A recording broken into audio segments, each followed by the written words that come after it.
What's up, guys? George Balekji here with Boston has entered the chat. We'll get to that episode in a minute, but hey, check out the latest episode of Foxborough Rush, wherever you get your podcast, Spotify, Apple, Amazon, and YouTube. In the most recent episode, Travis, Thomas, and I break down the Patriots' close loss to the Bills, but we really go in on what the questionable coaching decisions were in the second half, how the Patriots showed up but then faltered, and how far away they are from being an actual serious team, along with breaking down Drake May's comments about defending Jerod Mayo as a head coach and how much all these losses have eaten away at him. That's Foxborough Rush, wherever you get your podcast, Spotify, Apple, Amazon Prime, and YouTube. All right, let's get into it. It's time for Boston has entered the chat.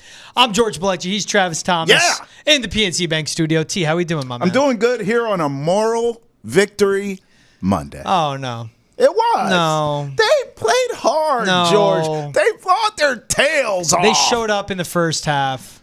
They did. And then they reared their head around in the second, especially with the coaching and decision-making. Hey, we both thought this would be a slaughter, and it wasn't. They hung in there. Moral victory Monday. And the most important thing, they still lost. So right now, they're the number 2 pick in the draft. Woo! I am a moral victory guy. I'm not afraid of admitting moral victories. Yeah. This game, no. What Don't do you feel mean? It. Do not feel it. How? The awful execution. It's still DeMontre Jacobs with 2 false starts, 5 pressures. It's still that Patriots offensive line. Instead of not being able to pick up stunts, they can't pick up all-out 0 blitzes and really in the A and B gap, just eating away at the inside of the offensive line. Throwing it backwards when you're backed up against your own end zone. I hated that. Deciding to be aggressive, but then all of a sudden, when you're down 10 with 8.5 minutes to go, then you punt. Right. Like it's 3rd and 6. It should be 4-down territory. Instead, you just punt it on that. Yeah. Look, it's the same old song and dance. So that's what's tough. While we saw an improvement in the first half, I won't ignore that. The same old issues come around in the second. There are corrections, and that's what I want to see. There's corrections to some, but not corrections to all. Adjustments need to be made at halftime. Great coaches do it. And clearly, for them to come out, hey, you give Jerod Mayo credit. The team was ready to play. They were prepared. Yes, they I'll came give out them. Energetic, on the road, tough place to play, and they punched the Bills right in the mouth. But the best coaches in this game make adjustments at halftime, come out in the second half, and know how to finish. This team did not do that. But I'll still take a moral victory because in spite of all the things you said that they did wrong, which they did, they did not get slaughtered. And for me, that's a moral victory. Good on them to cover the spread and good on them to lose. So they have Travis Hunter in their sights. 14-point spread. In a divisional game, that was fishy. Yeah, I did lay the points, though, because I expected it to happen. Hey, we'll go full on into the Pats and Bills recap. We'll give out our game balls as we always do, and we'll take a look at Monday Night Football as well. But as we always do to start the show, let's get into what's trending. You guys know it. We got a 3-minute timer. You see it up on the screen. If you're listening, whether you're out driving or on a run for the show, you'll hear a buzzer at the end of the 3 minutes telling us to move the F on from the subject, because Trav and I will talk all day if we don't get that buzzer. It's a good point. Someone told me they actually listen to us on runs, and I said, how is that possible? Like you do, you choose that, and they were like, yeah, you guys are crazy. And during a run, it's because we're so energetic, it actually helps apparently. Oh, so there you go. Look at that. We're bringing the juice. I guess so. Everyone out there running right now, like recently they were running outside. Yeah, someone just said that to me today. In New England. Yeah, today. So they've been running in this weather. On my way in today. God help them. They said, man, I just heard you on a podcast. I said, oh, yeah? Sorry to hear that. They started laughing. They're like, nah, I listen to you guys on my runs. I was like on a physical run, or listening to us gives you the runs? Making a grocery. Like, what do you mean? Like, we give you the runs, or you're on a run listening? And they're like, no, I'm on a run listening. I was like, all right, well, that's a compliment then. I thought they were trying to diss us. Like, I listen to you guys, and then I get the runs. That's what I took it at first. Which would make sense to me. I was like, oh, you're saying we're crappy. And I was like, wait, did you say on a run or we give? Yeah, like running, moving your feet, exerting in this weather. Apparently, people listen to us while exercising. Hey, Boston Runners, #1 podcast. Let's do it right there. Boom. Oh. We are the #1 podcast for people that run in Boston. Did I you like know that? Yep. We could market that. We're like the coffee shop in New York City that has the world's best cup of coffee in the window. You see it everywhere. Best podcast for running. Boom. America's #1 running podcast. Not Boston's. America's #1 running podcast. Boston's entered the chat. And part of that is because of the timer we have in trending. Which, if Brendan could do it, he would have on it right now, us promoting the show. He doesn't even want. I told you. He's like, we've reached a quota for promotion. Thanks. Charlie Woods, first ever hole-in-one. You see it was sick. It's fantastic. His swing is just like Tiger's. Yep. Gets it. Celebration's amazing. They hug. Yep. Masters 2028. Here comes Charlie. I'm down. Come on, dude. I'm down. Sunday Reds. Fantastic. Black hats. Fantastic. Just God. We saw the greatest golfer of all time grow up before our very eyes. Mm-hmm. And I don't want to put down Charlie. It's such unfair expectations and pressure. But it's not just the kid is going out and trying to, love golf like his dad did. He's damn good. This kid, we've been seeing it for a long time. He's gifted, right? Listen, what I really like about this, Tiger and his father had a relationship, but obviously it was strained. His dad was really forceful, putting the game on him, and very much like one of those dads. It's like, you will do this, you will do that. And I think it obviously affected Tiger and his psyche.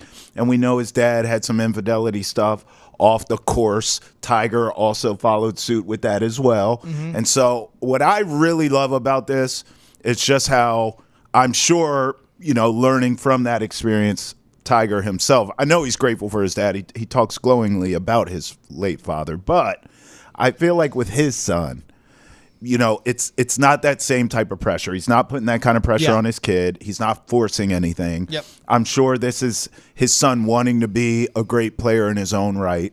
Mm-hmm. And I'm really proud of Tiger as a man and as a dad to have that approach. And it seems like it's working because even watching this, you could see the joy from his son too, which was really cool. Tiger, a lot of times, we know the fist pump and all that, but he was always intense. It didn't necessarily look like he was enjoying himself. He enjoyed himself off the course, but on the course, everything was so locked in. With his son, it seems like there's a real joy there, and I think that's really cool. No, I agree with that. It's not like a sense of relief that we'll see from him in big moments. Like you said, he's smiling, he's happy, and it is. I mean, at his young age, to have all these cameras on him, all these eyeballs already, for this to be like significant news as he could ascend, and we know with his last name what the expectations will be. That's right. From majority of people, just because that's how the world works. It's awesome seeing this in this moment that they're sharing too. Yeah. It's just scary. The swing is what scares me. I know. As in it's identical. It is. With everything. We learn from the best, and that's his DNA in there. So. Exactly. To grow up around the sport and to be competing at this level already at his age, I mean, that's what's insane to me. Yeah, no doubt. No doubt. It's how sick it's going to be. And it's cool to see a sport that's a lot of travel, very demanding. Definitely stole time away from him with his kids. They're getting it back now by him doing this. Yeah, I also think, too, there's probably no pressure on his son to a certain extent because his dad was so dominant, right? A lot of the stuff your dad did, no one's going to catch. So you could just play your game and be you and have fun. That's a good point, actually. Right? I like that. There's pressure with the last name, but he doesn't have to live up. No one else does that. Yeah. Hey, you see Scott Hansen made some edits to RedZone? Well, he had to, George. Everyone was just going after this guy like it's his fault. So he dropped commercial-free from his RedZone, open he's been doing since he's been doing it. Forever. So now it's just, from this point forward, it's 7 hours of RedZone football. Yeah. So last Sunday, people started noticing ads popping up. Yeah. And they're not happy about that because part of RedZone, you pay for it, you get commercial free nonstop. If a commercial's playing, you go, oh, commercial's playing, and they flip away because they do better. That's right. We're now seeing ads come up on the RedZone. Are you surprised? I know everyone's complaining. The internet's going to internet, right? But, come on. This is the NFL we're talking about. They don't leave crumbs on the table. Mm-hmm. Are you kidding? There's a crumb? I want them all. Of course there's ads on RedZone. I'm not surprised by it at all. I remember back in the day, I was one of the first gen of RedZone because I had DirecTV, and it was just the best. And there's nothing better than hearing those words, 7 hours of commercial-free football. Mm-hmm. Congratulations, because we will never hear them again. This is the new normal. It is, and I'm not shocked. If anything, I'm shocked it took this long. Yeah. It's also the commercials pop up. It's split screen. Right. Like if they don't just fully take over the screen. Right. You have a game on, and then you have the commercial. Mm-hmm. So, and if it's 7 hours, and we watched all of RedZone today for 7 hours. Yeah, we did. Between the 1 p.m. and 4 p.m. windows. Yeah, we did. At any point where you're like, there's a commercial playing? No. It didn't bother me It just doesn't bother me. I'm so used to commercials now and everything. You can't watch a YouTube. It's coming. Of course. You can't. I tried to show something funny to my kids the other day on YouTube, and it took 7 minutes to get to a 7-second clip because all the damn commercials. It's just the world we live in. It's the reality of what it is. Is nothing sacred? Not anymore. No. It's all about the advertising dollar, baby. All we had was RedZone. You can't give us L-bars. You can't give us product placement. Got to give us commercials, though. That would be cool, like product integration. Like Scott Hansen's like, man, I'm really thirsty after 7 hours of commercial-free football. Let me take a nice sip of my Coke Zero. And then it like zooms in. Yeah, and then you go find that, right? Yeah. Or hey, 7 hours of commercial-free football means I can't use the restroom. What do I use? Depends. How is that not a deal? That has to be. I mean, that would be great. A commercial within the show. Oh. Are you thinking of the, Depends, yeah. I know. And him being in there for 7 hours. It's my fault. I started the show saying the runs. Now I'm talking to Pens. It's my fault. As a father, you're not jaded by poop talk. I'm not. I've just seen, listen, I've seen enough poop for a man's lifetime. All right? No more kids, so I'm good. We have 2 kids. Yeah, you made it sound like you got rid of saying. them. There's so much poop, you just got rid of them. No, I'm saying I've seen enough poop forever. Is the buzzer here yet? I thought it ended early. Darn, we're out of time. So next, Steve Belichick joining his dad. Are you surprised? Bill, Bill Belichick. Oh, I've heard of him. As North Carolina's defensive coordinator after Washington's bowl game. Now, Steve Belichick did a great job turning that UW defense from like top 100 to now like top 25 in the country. He can coach, bro. So he will join the University of North Carolina after he serves as a defensive coordinator for Washington on New Year's Eve in the Tony the Tiger Sun Bowl. Oh, my God. There's a Tony the Tiger Sun Bowl? Because we joked like, Bill will be coaching in the Spare Tire Bowl. What and now that's where the world's going.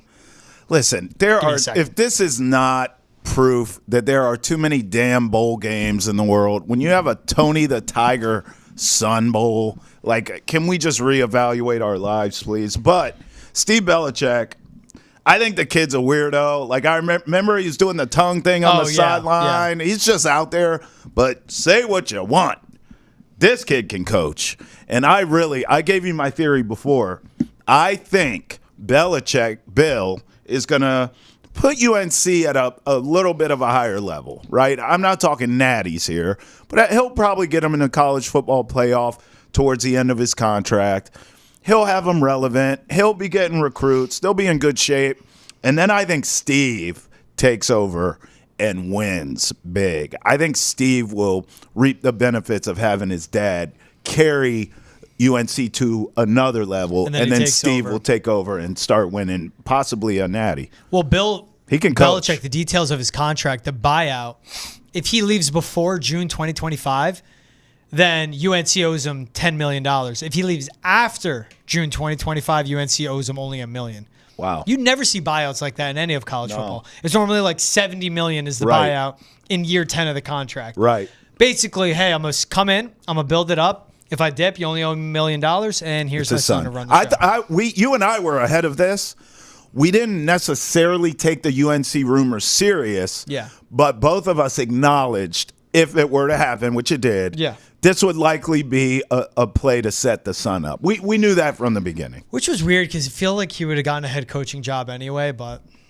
Yeah, but this is different. His dad coached, Bill's dad coached there. Now Bill's coaching there, then the son. So it's like kind of a legacy Belichick play. I get that. That's all. It's sentimental, maybe. Yeah, a little bit. Did you know the Sun Bowl is the second oldest bowl game in the country behind the Rose Bowl? I didn't know that. I didn't know that until I just read the website. I would think and Fiesta now Tony or the something. Tiger. Yeah. Now Tony the or Tiger Orange Bowl sponsors it. Orange Bowl, yes. Right. Orange Bowl, Rose Bowl, Sun Bowl. Yeah, that's crazy. And now Tony the Tiger sponsors the Sun Bowl. What about the Cotton Bowl? Is that still around? Oh, yeah, that's still a thing. Yeah, that's old, like, too. What is that? Goodyear has been the sponsor. Oh, is it? Yeah. See what it's become? I know. Commercials on RedZone, Tony the Tiger with the Sun Bowl. I know instantly who sponsors what bowl game. Yeah, and don't forget the Pop-Tart Bowl where you eat an actual human Pop-Tart. I like the Duke's Mayo Bowl. You eat mayonnaise by the spoon. Oh, gross. Give me the Pop-Tart. Nothing better. And then some of it gets stuck in your ears when you get the mayo dump. Do you like mayo? Not Jerod. Actual condiment. I like Jerod Mayo. I don't agree with his coaching. I don't. I like the condiment Mayo. I like Mayo. Me too. Versatile. Not enough to like eat a spoonful though. No, that's disgusting. Yeah, same. You are a psycho. Same. Submit yourself an award if you do that. Same. Hey, you want to be part of the conversation? Tweet at us using the hashtag NessenChat or email the chat at Nessen.com to join the chat. Boston has entered the chat. It's available on YouTube, Spotify, Apple, Amazon, wherever else podcasts are found. And if you're watching on YouTube, hit the subscribe button as well. Trav, Patriots fall to 3-12, man. That's 24-21 the final. Jumped out to a 14-0 lead. We're all like, all right, guys, hold on to your butts. Something is happening here. Wow. And then the Patriots became the Patriots, especially in the second half. So they opened up with back-to-back touchdowns, first 2 drives of the game. Yeah. Going into halftime wasn't fully egregious. Some aggressive play calling, which I liked. Coming out of half, fumble, interception, fumble. That's what bad teams do, though, George, right?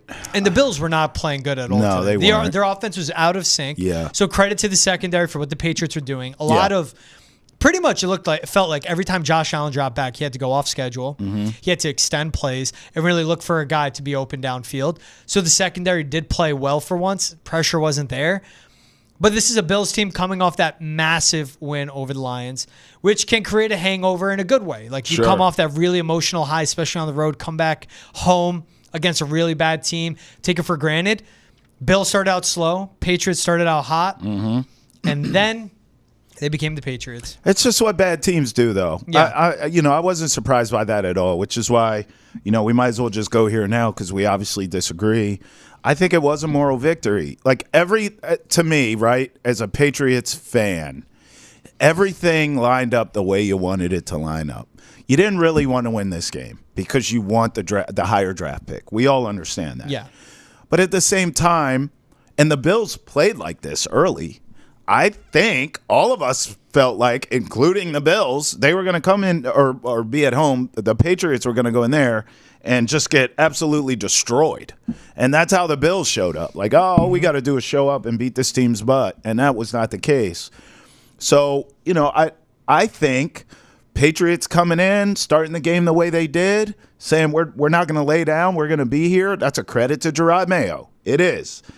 I thought early on in that game, to be buttoned up, to be ready to go, to have your energy right on the road in a tough place like that, against that quarterback, too, who's playing like an MVP, kudos. And now to George's point, you're going at halftime. There are no adjustments. You come out worse in the second half. You blow it. The Bills finally figure themselves out and get out of their own way, and they win the game. That's what bad teams do, and the Patriots are a bad team. Mm-hmm. So I look across the board. I mean, look, moral victory. You showed up. You didn't get blown out. You hung in there against a division rival on the road. I mean, of course you didn't win the game. You suck. But you didn't embarrass us. I think we know all the reports here of Jerod Mayo has to have a good showing down the stretch of the season. Yeah. That's what that is. That's what that looks like. It's not going to be wins. I mean, the team stinks. They're not going to win the games. I think they're going to lose all these games down the stretch here. But they're not quitting on him. They're fighting. He hasn't prepared, at least when you show up, he hasn't prepared to play. It's a moral victory. I think, if I'm Jerod Mayo, you can't go bragging or anything, but you can say, my guys don't quit on me and I had them ready to play. And he's right. Moral victory. Jerod Mayo didn't say anything dumb in the postgame press conference. There's another one, right? Yeah. For once. Listen. A lot of I got to watch a film and I'll get back to you. Well, right. But a lot of I'm not answering anything. Well, they should have been probably doing that all year, right? Yeah, fair. All year. I get the moral victory feeling, but it's that they have that fast start, and then what happens that just starts to open there's going to be the slow trickle back. Bills are going to get back in this game and win it. Mm-hmm. 46-yard touchdown run by James Cook, where he was basically untouched. Yeah. Great zone read. Mm-hmm. Cuts to does a backfield cut. Mm-hmm. Both Sione Takitaki and Jelani Tavai both get pulled over way to the strong side of the play. Marte Mapu, who's their last line defense, he breaks 2 tackles, goes right into the end zone, 46 yards. And that started a day of, once again, getting run all over, where they allowed 11 yards per rush. And Jerod Mayo, who likes to take away the opposition's longest run of the game and say, besides that, we played well, if you take away the 46-yard touchdown run, the Patriots still allowed over 6 yards per rush to James Cook alone. Right. It was a physicality, getting dominated at the line of scrimmage. I get it, though. I get it.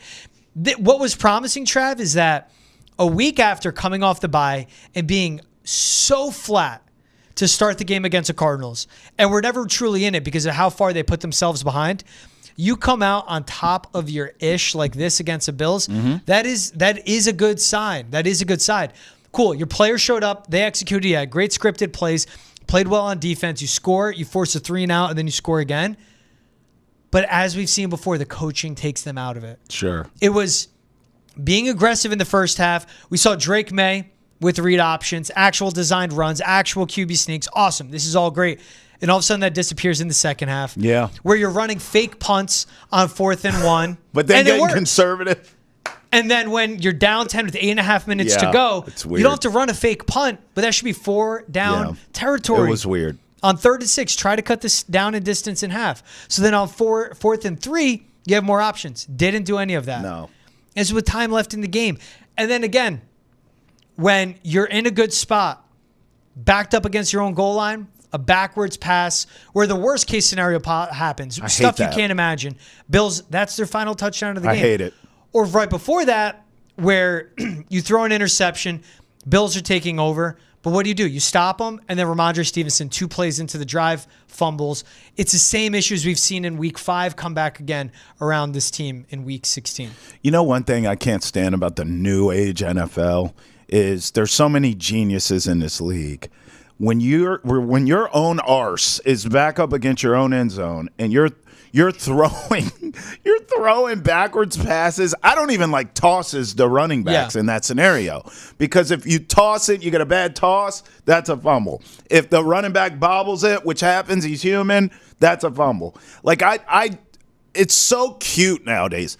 Just line up, hand the ball to the running back, get some positive yardage, and get some breathing room back there. I hate, and it's not just the Patriots, it's I'm talking NFL now. All these geniuses in the league do this, and it drives me nuts, and that's an example of it. Now, let's be fair, too. Drake Maye threw a bullet train to Ramondre Stevenson there. I don't love the play call.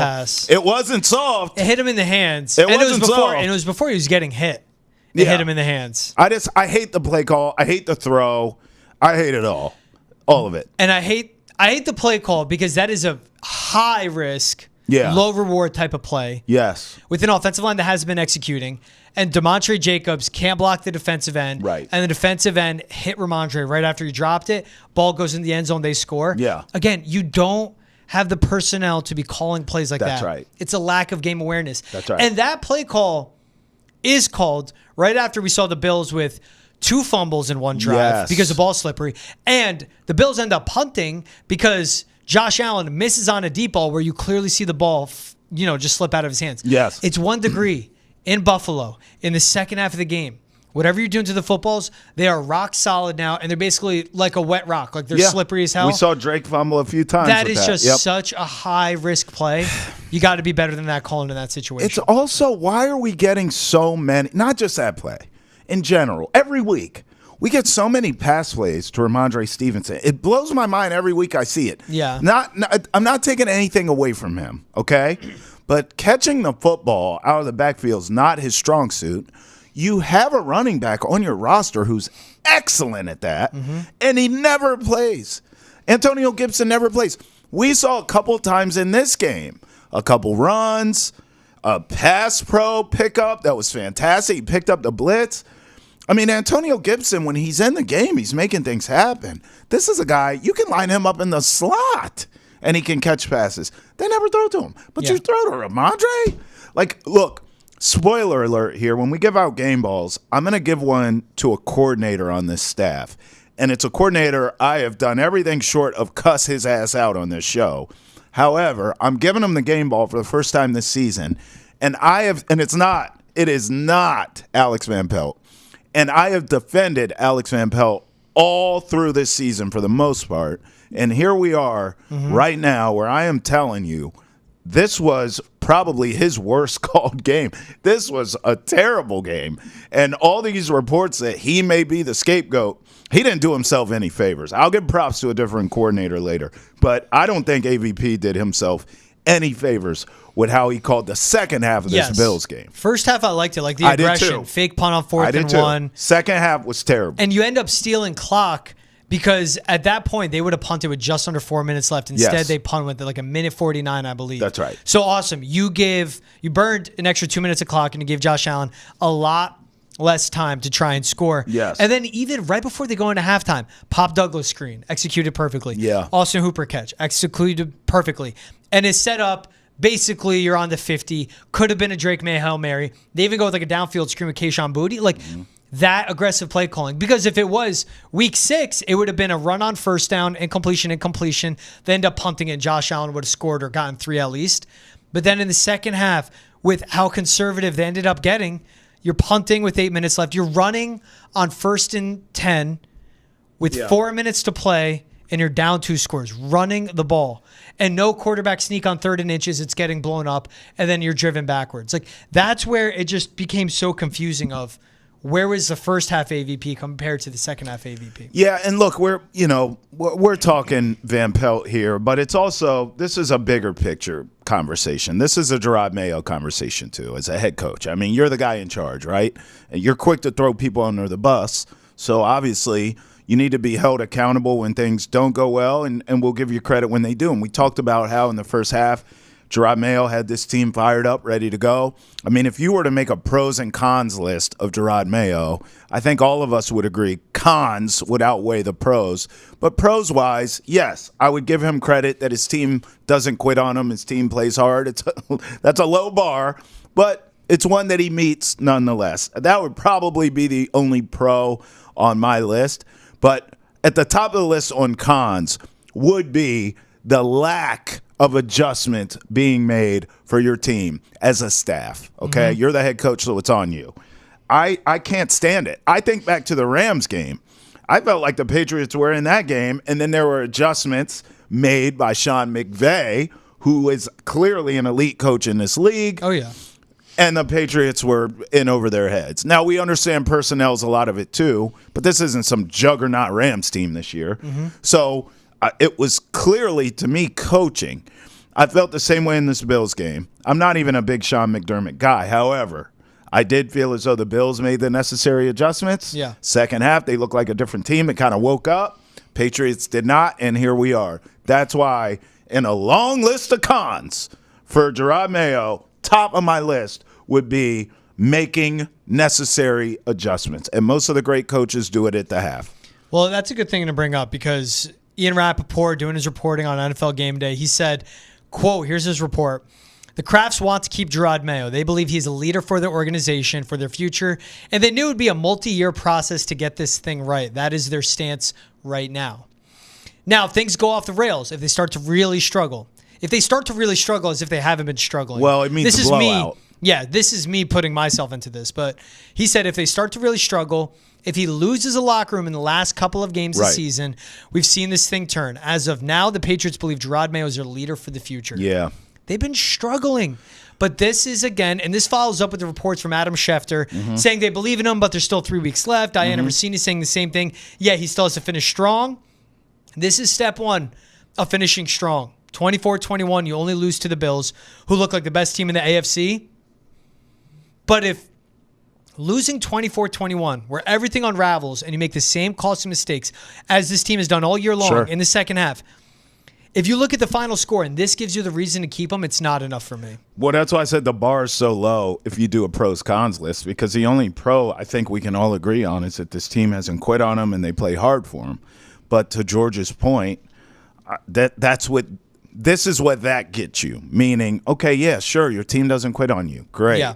But, like, are you going to lose all these games when you could have won some of them because of your lack of ability to actually coach your way out of a wet paper bag?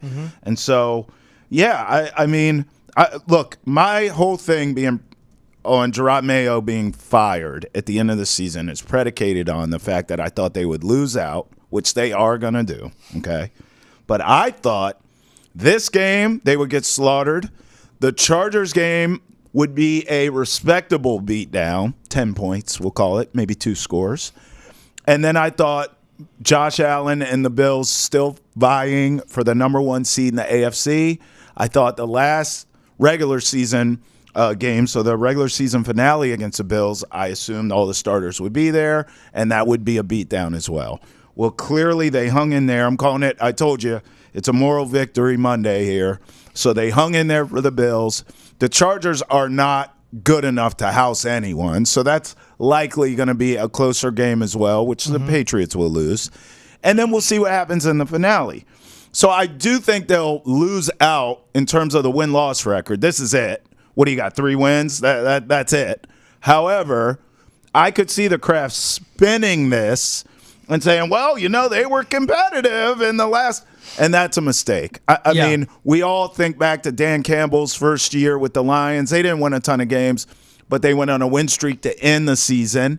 And Lions fans felt like, okay, we're moving in the right direction here. I look at what the Panthers are doing. Of course, the one show I want to tell you, I forget my iPad, but the last month and a half, I would say, of the Panthers season, they've been in a lot of games. I'm thinking off the top of my head, I remember they almost beat the Chiefs. Yep, lost by 3. Yeah, I mean, they've won some games, so they're kind of – if I'm a Panthers fan, I'm like, okay, this Bryce Young kid, I guess, can play. I like our rookie head coach. We feel good about the future. We're heading in the right direction. No such thing with the Patriots fans. Yeah, I don't think Jerod Mayo's given you quite enough there to feel like, okay, the future, we feel good about Drake Maye, feel great about Christian Gonzalez, but, with Jerod Mayo, I just don't think this team's doing enough, in my opinion, to where you can feel like, okay, we can put our arms around this. We know Jerod Mayo's going to bring blank to the table next season. I mean, what is he bringing to the table? Do you have confidence? Just the fact that his team hasn't quit? That's not a high enough bar to retain him, in my opinion. Yeah, it's because the Patriots may finish with 1 less win than the Panthers, which is fine, where no one had any expectations for the Panthers, but it's losing to the Chiefs by 3, the Buccaneers by 3 in overtime, the Eagles by, 6. It's a 1-score game again. Beating Arizona in overtime today, winning 36-30. But here's the difference. Like, Dave Canales has been coaching in the NFL since 2010. Jerod Mayo's been doing it since 2019. Right. Dave Canales had a year of actual play calling, even albeit 1 year, but he's called on one side of the ball. Look at, before I even get to Dan Campbell, Kevin O'Connell, 13 wins his rookie year as a head coach, been coaching in the NFL since 2015, was an offensive coordinator before, learned under Sean McVay, learned at different stops. We could go to Dan Campbell and all this. Started just as a coaching intern in 2010. Was a tight ends coach with the Dolphins for some time, an interim coach for 1 season for them. Then when he was with the Saints, he was an associate head coach. That's right. That's more than being an inside linebackers coach from 2019 to 2023. And Bill Belichick would claim he's not big on titles and all that. But when beyond that title, what are you doing? And everyone knows that Steve Belichick was the de facto play caller on defense. That's right. And you just see the lack of experience for a first-year head coach. So I list out, you bring up the Dan Campbell, but all the experience he had before that, and I get why you bring it up, because everyone in One Patriot Place will bring up Dan Campbell. Sure. Okay, he had real, actual, tangible experience before he became the head coach of the Lions. Yep. Kevin O'Connell, tangible, actual experience, much longer experience. Dave Canales, same thing. And that's the difference with me. The pro of Jerod Mayo right now as head coaches, they're still playing hard for him. We literally heard Drake Maye after the game defend him, say all these reports are BS. We're still playing for him. We still I like being coached by him. I still respect him. They are. And all that's fine. But the cons are that you have someone that we've seen. This is now them dropping to 3-15. It's been 15 games. Oof. We've seen coaches being in over their head. We're seeing the same mistakes. A guy that constantly says no repeat offenders, be a repeat offender. I'm sorry. Just because you played good for a half against Buffalo doesn't undo what we've seen the 14 games prior. We'll see what they do against the Chargers. We'll see what they do against the Bills if they're actually playing their starters in the final game of the season. But the Crafts have to recognize they made a mistake, and they have to correct it sooner than later because they can waste a Drake Maye. Amen. Amen. You know what we haven't spoken about? That touchdown pass from Drake Maye to Kayshon Boutte. Oh, my God. What a thing of beauty. And those are the flashes you see where you know you have a franchise quarterback. The accuracy, dropping it in the bucket. Great job by Kayshon Boutte. Late hands to go out and grab that ball. He's fighting with the DB down the sideline.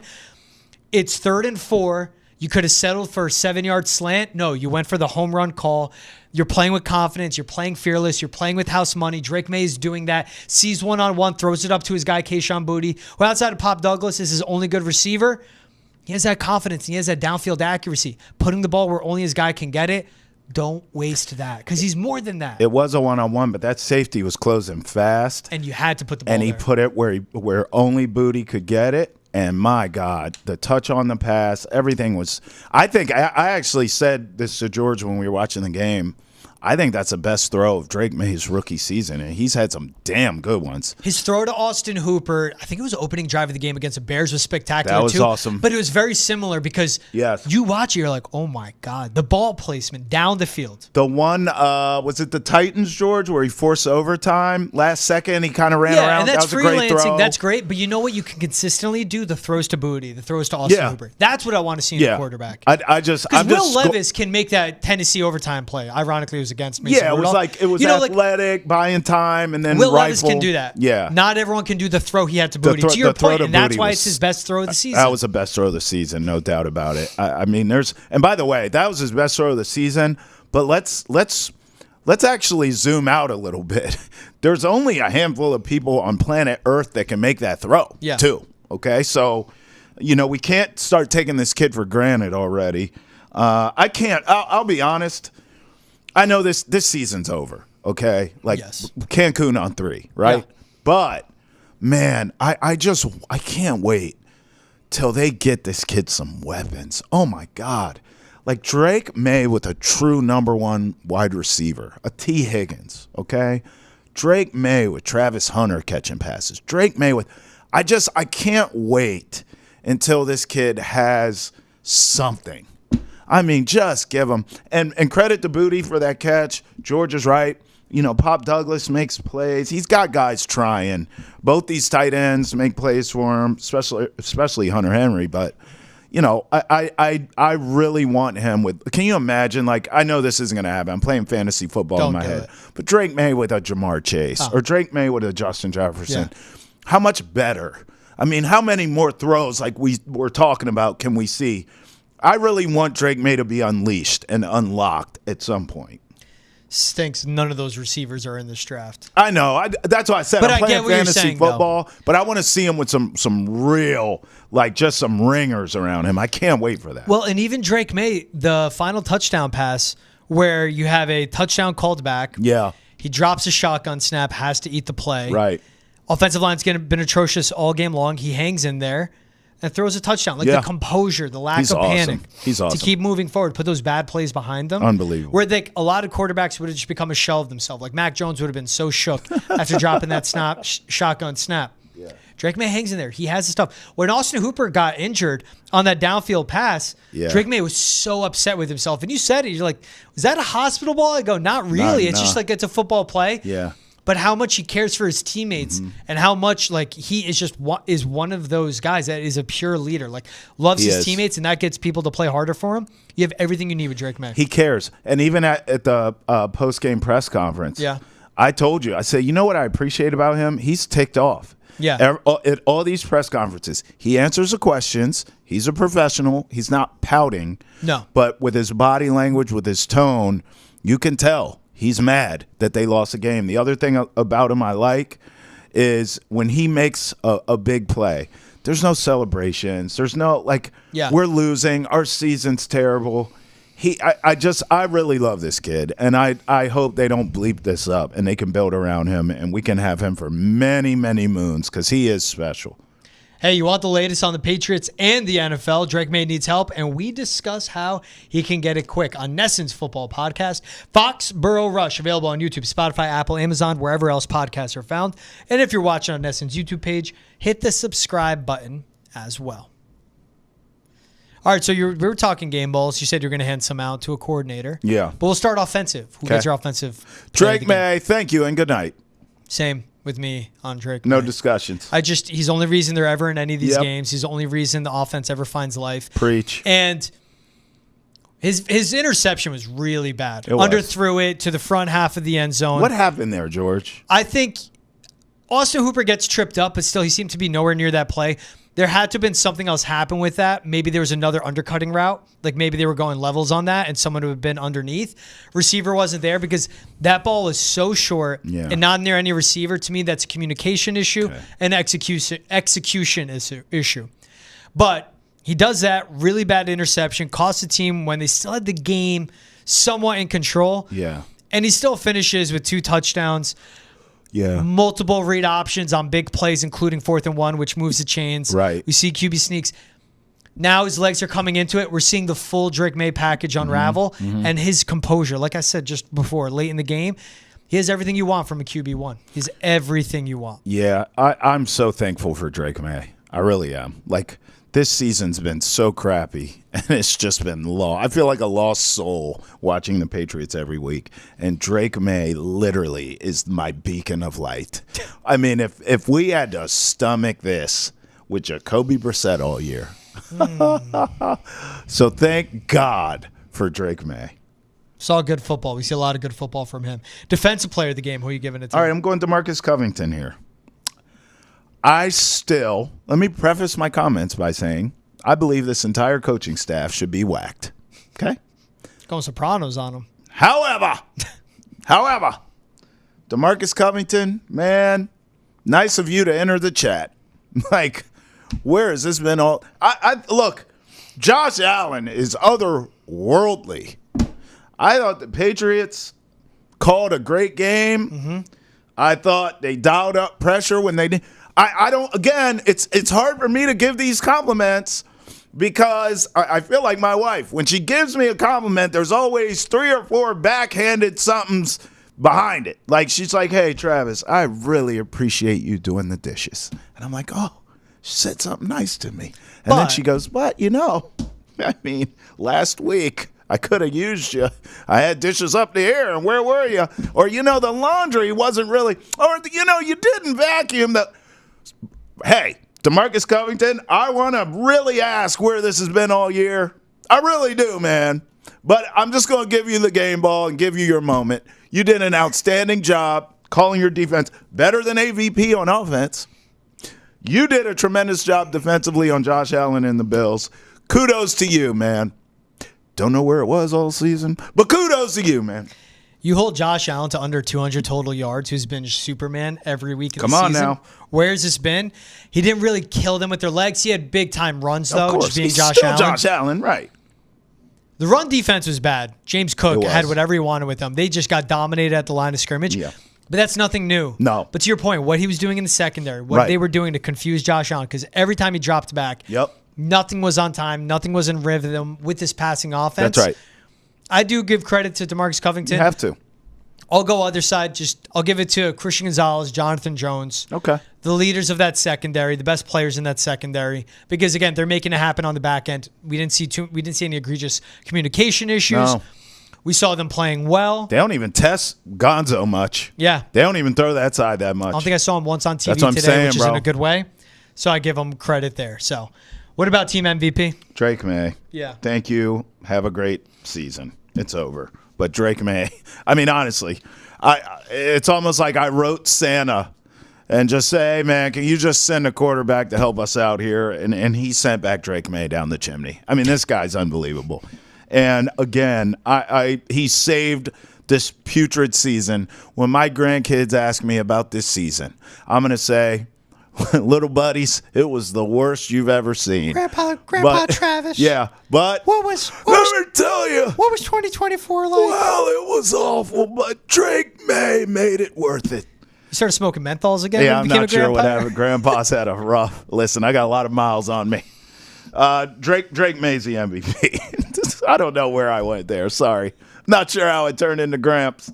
I liked it. I like that. You like that? I honestly hope that when you have grandkids one day, they don't randomly bring up the Patriots 2024 season? I hope not. Because you don't need to relive this. Yeah. When they ask you about Drake May, you go, he was drafted in 2024. Oh, yeah. I'll say when he first got there, that team, let me tell you, Sonny. There were idiots everywhere. There were idiots everywhere. Not on the roster around him, though, trying to support him. And they kept this guy named Jerod Mayo as head coach for 15 years. Oh, my God. It was unbelievable. If he's around for 15 years, that means something really good's happening. Let's say that. So, my MVP is Drake May, too. I mean, again, he's the only reason his bounce back, and we've seen it from his first start, whereas what his interception was, makes that same throw 3 more times, eventually ends in a touchdown. That guy is so good.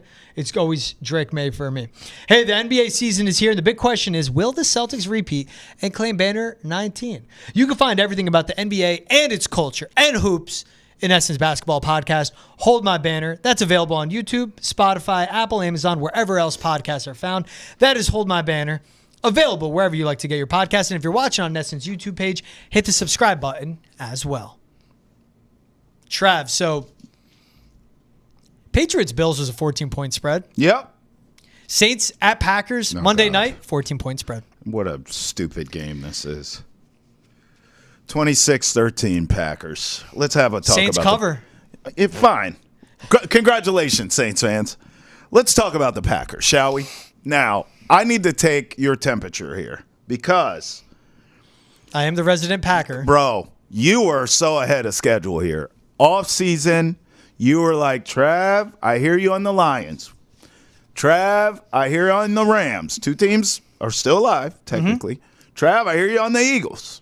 And some of these teams you agreed with, too, along the way. I don't want to take all the credit here. But one team you were on that I said, I don't know. My Dumas thought the Bears were going to be a factor in the division. Fact. Silly that me. Did happen. That happened once upon a time. Silly me. Don't tell the grandkids about that. that. But you were on it, and you said, hey, man, don't sleep. If you look at the boxes to be checked, Packers have a ton of them. Coach, defense. They're going to be able to run the ball with Josh Jacobs, Trav. I like these young receivers. The only question is Jordan Love. And George Balekji, I like Jordan Love. I think it's going to work. I like Jordan Love, but I had some doubts. And here we are. Listen, they're going to beat the hell out of the Saints. No one's even left for the Saints. Like, who's healthy for the Saints, okay? Their season's been over anyway. I'm going to go 26-20, or I'm going to go 26-13 here. And I really believe in the Packers. I really do. Listen, I mean, I don't know how – I guess it's not going to happen where they're going to end up with a home game come postseason. I really wish it did because even if you look at this game tonight, I mean, it's cold, it's snowy. God, what a home field advantage that would be if they just could have won the division or something. That's not going to happen. But I do really believe in what George is saying. If you just look at the boxes and you go down and you check them, I certainly wouldn't want to go to Lambeau in January for a playoff game, but I tell you what, I don't want them coming to my building either. I don't want to see that team. I don't want to see Josh Jacobs running the ball when it's cold out, assuming they go, to a Philly or something. But, I mean, this guy's going to be running the ball. We got to try and stop that big monster. And then you have Jordan Love who can run himself and throw. That's a young core group of receivers, a tight end. Their offensive line's always solid in Green Bay. Defensively, they're very opportunistic. Matt LaFleur can coach. I think this is a team that could not only be a problem, they could go on a deep playoff run. I don't know how deep it is. Something feels off in terms of Super Bowl. Maybe they're a year ahead of schedule. Maybe that's what it is. But if you told me that they knocked off an Eagles team, or they knock off the Lions, or they knock off a Viking, a team higher than them in the pecking order come playoff time, I wouldn't be shocked. I think I'd be shocked if they end up in the Super Bowl. I think I would. I would totally be shocked if the Packers end up in the Super Bowl. I won't be shocked. That's them way ahead of schedule. If you told me that Packers end up in the NFC title game, I don't know if I'd be surprised. I really don't. I'm there with them. The NFC is wide open. Now, if the Packers beat the Saints again to the playoffs, they Which should they beat will. the Saints. They're favored by 14. Yeah, they will. You have an offense that's top 5 in yards, yards per play, yards per rush, number 1 in yards per completion against a defense in the Saints that is 30th in total yards, yards per play. I think 28th in yards per rush. I think 30th in yards per a really bad defense. Bad defense. It's going to be 30 degrees. There's snow in Green Bay on Monday, Right. which is perfect. A little 3 inches. Dust the grass on Lambeau Field. Mm-hmm. What this team wins with, and it's always been, Matt LaFleur loves running the ball. He does. Crazy as that sounds. Before he was the head coach of the Packers, he was the offensive coordinator for the Tennessee Titans. Oh, Mike Vrabel knows how to pick his play callers. Vrabel's right there. That's a sidebar. Josh Jacobs, I mean, the revival of his career where he seemed like he just ran out of gas when he was with Vegas and signed a 1-year deal with the Packers, essentially, because they can cut him after the season. They owe him nothing. They could have ran him into the ground. What he's been doing the last 5 games, I think it's 9 total touchdowns, scored a touchdown in 5 straight. But how good this run game is, and that's what everything's predicated on. Look, the Packers are favored by 2 touchdowns. Yeah. Josh Jacobs is going to get the ball a ton. They are going to get in. They're going to win. And that's what I'm not worried about because this Saints team is awful. Awful. Absolutely terrible. While this Packers team, it just continues to ascend. And most of all, 4th in the NFL in forcing turnovers. They have 14 interceptions. This Saints team with no one healthy on the offensive side, what's going to happen? They're going to get down. They're going to be chucking it a ton. That's what it's going to be. Look, it's Saints, Vikings in Minnesota next week. That's the big game. Oh. Finish up against the Bears. But this Packers team, this is them. It's Monday night. The Packers are in Minnesota next week? Yeah, 1 p.m. kickoff. That should get moved to 4 o'clock.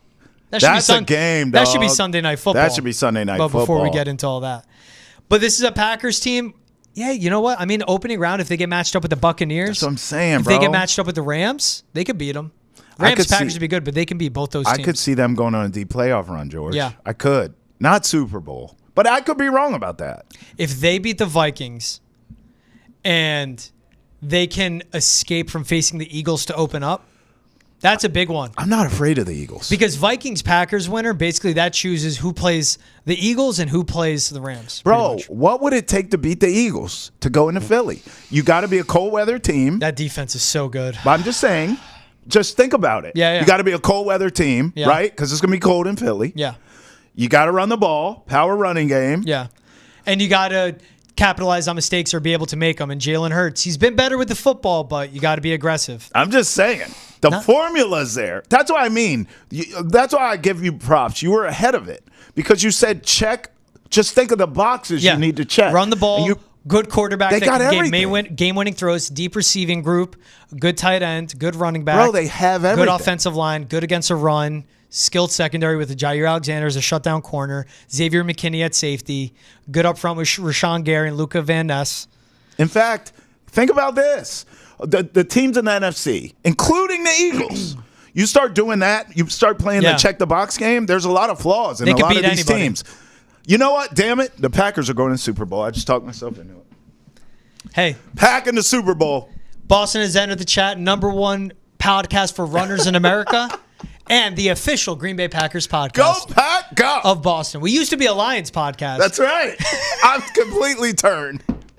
He has a Lions ticket. I covered the Packers for a few years. It was awesome. He's Travis Thomas and George Balekji. This is Boston has entered the chat in the PNC Bank studio. Thank you so much for making us a part of your day. Hey, make sure to check out the latest episode of Foxborough Rush. We go more in depth on the Patriots there. Wherever you get your podcasts, Spotify, Apple, Amazon, and YouTube. And if you're watching on Neston's YouTube page, hit the subscribe button as well. He's Double T. I'm GB. We'll see you guys next time. Have a good one, everyone.